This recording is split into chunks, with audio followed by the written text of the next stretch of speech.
love you because God loved me first. Halo semua, Gregoria di sini. Selamat datang di program Secret Sauce.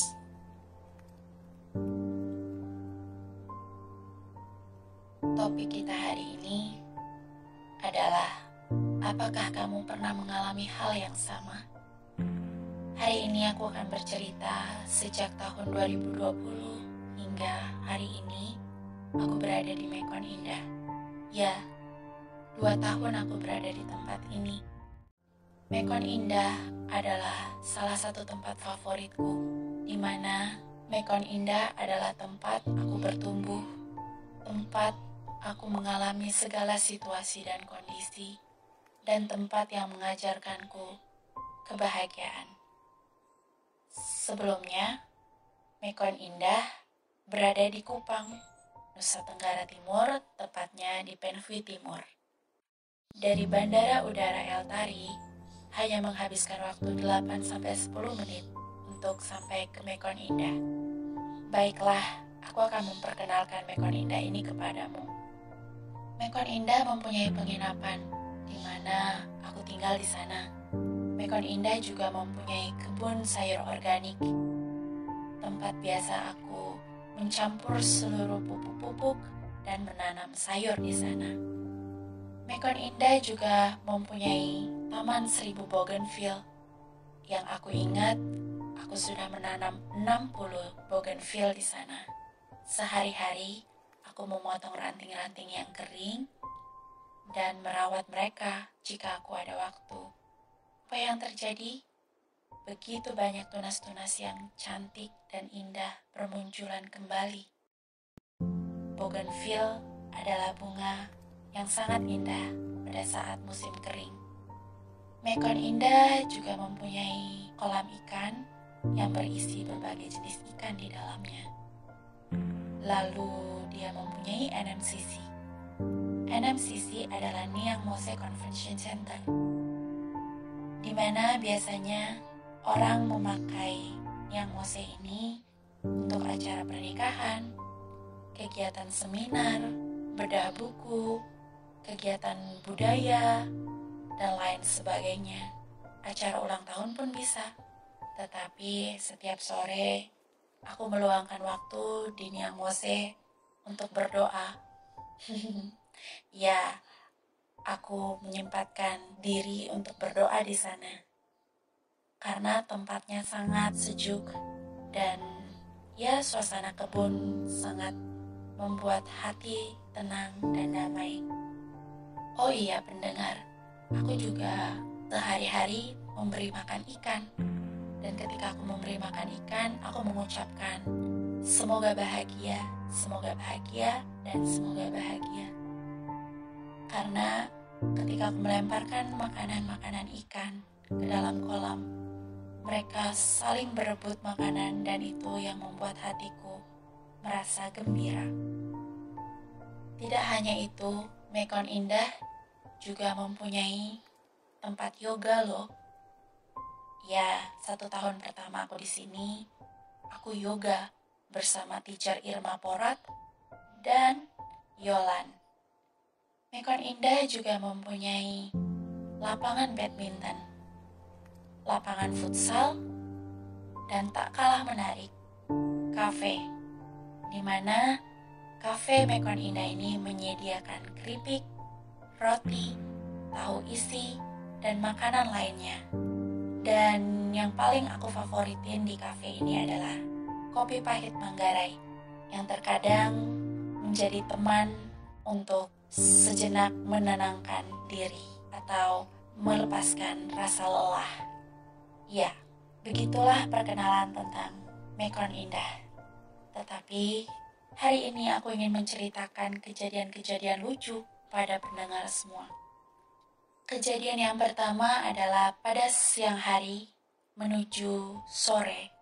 Aku berada di kafe, duduk bersama temanku dan menikmati secangkir kopi pahit Manggarai favoritku. Lalu tiba-tiba aku mendengar suara yang sangat jelas. Kurang lebihnya dia mengatakan seperti ini, Tolong aku, tolong aku. Aku kesulitan bernafas. Tolong kembalikan aku ke kolam. Oh, wow. Ketika itu aku langsung mengatakan kepada temanku, ayo kita ke kebun. Aku mendengar ikan minta tolong. Lalu aku dan temanku pun bergegas datang ke kebun. Temanku mengatakan, ya, kamu benar, ada ikan yang sedang menggelepar-gelepar, kesulitan bernafas, berada agak jauh jaraknya dari kolam. Kami tidak tahu kenapa ikan itu bisa keluar dari kolam. Mungkin besar ikan itu hanya setelapak tangan. Dia sedang mangap-mangap, dan pada waktu itu kami mengangkat ikan itu, lalu membawanya ke tepi kolam. Tiba-tiba dia langsung loncat ke dalam kolam. Setelah dia loncat ke dalam kolam, dia berenang entah kemana. Tetapi, aku sangat jelas mendengar suara itu. Dia mengatakan, terima kasih. Aku tersenyum, lalu aku dan temanku kembali ke kafe untuk menikmati kopi kami. Ya, aku mengalami ini. Kejadian berikutnya, pada pagi hari, aku merasakan kesedihan yang sangat luar biasa. Yang aku juga tidak tahu kesedihan itu kenapa sampai aku meneteskan air mata. Pada waktu itu, aku mengatakan kepada temanku, teman, tolong beli semua sayur yang bisa dipetik dan dipanen hari ini. Dan lihat harganya berapa agar kita bayar. Lalu dia memetik dan memanen semua sayur yang bisa dipetik hari ini dan dimasukkan ke dalam plastik yang besar sekali. Setelah temanku memetik dan memanen sayur-sayur itu, berbagai jenis sayur, dia mengatakan kepadaku, mau dibawa kemana sayur-sayur ini? Lalu aku mengatakan kepadanya, hatiku mengatakan kita bawa sayur ini ke salah satu biara susteran di dekat sini. Susteran Dominikan. Akhirnya kami memakai motor dan pergi ke sana. Sesampainya di sana kami disambut oleh salah satu aspiran yang sedang sibuk menyiram tanaman-tanamannya. Lalu aku mengatakan kepada aspiran, "Hello, good morning. Aku membawa sayur-sayur ini untukmu hari ini. Semoga engkau mau menerimanya ya." Aspiran menjawab, "Terima kasih banyak, terima kasih banyak. Hari ini kami memang tidak ada sayur untuk makan. Kamu sangat menolong kami. Sekali lagi, terima kasih. Nanti aku akan sampaikan kepada suster kamu telah menghantarkan sayur-sayur ini." Aku mengatakan kepada aspiran itu, "Terima kasih kembali dan sampaikan salamku kepada suster-sustermu." Lalu aku kembali ke penginapan di mana aku tinggal. Sore harinya, tiba-tiba seorang suster datang ke penginapan dan mencariku.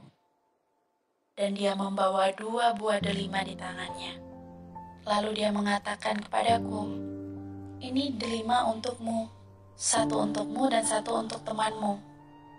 Dia memelukku dan mencium pipi di kiri dan pipi kananku. Lalu dia mengatakan, "Terima kasih banyak. Kamu tahu saja kami tidak punya sayur hari ini untuk kami makan. Sungguh-sungguh hari ini kamu menolong saya dan kamu memberikan berkat kepada saya dan kepada teman-teman di biara. Hari ini kami bisa makan dengan nasi dan sayur berkat kamu. Saya tahu bahwa bukan kamu yang datang, pasti malaikat yang menuntunmu kepada kami dan memberikan sayur-sayur ini sebagai lauk kami malam ini. Terima kasih banyak." Lalu dia memelukku kembali. Aku mengatakan, "Terima kasih juga untuk delimanya." Aku akan memakannya sambil tersenyum, bahagia. Lalu dia tertawa dan sekali lagi memelukku. Kejadian lucu ketiga adalah pada dini hari aku tidak bisa tidur. Aku golek ke kanan dan aku golek ke kiri. Hingga pada akhirnya aku mencuci kaki, mencuci tangan, mencuci wajahku, dan mengambil waktu sedikit untuk berdoa. Aku hanya mengucapkan, "Bersabdalah Tuhan," maka aku mendengarkan. Lalu aku tertidur dan terbangun kembali, karena ternyata aku sangat jelas mendengar suara pesan untuk adik-adikku yang aku sudah sampaikan di tulisan-tulisanku. Dan adik-adikku sudah membacanya. Intinya adalah berbuat kebaikan selama masih ada waktu. Aku sangat bersyukur semakin aku bertumbuh di dalam Tuhan, aku mengalami hal-hal yang lucu ini. Aku sebut saja lucu, karena ini tidak menganehkan dan tidak menakutkan buatku. Aku sedang menikmati hari-hari dengan mendengarkan suara hati. Suara hati bagiku adalah suara yang pertama kali muncul. Dan ketika suara hati muncul, aku pun tidak mempertimbangkannya dan tidak memikirkannya. Yang aku lakukan hanyalah mentaatinya. Aku bersyukur aku bisa membagikan ini kepadamu. Semoga ada yang bisa kamu ambil dan kamu petik dari cerita-ceritaku. Semoga hari-hari kalian bahagia dan selalu bersukacita bersama Tuhan. Dah.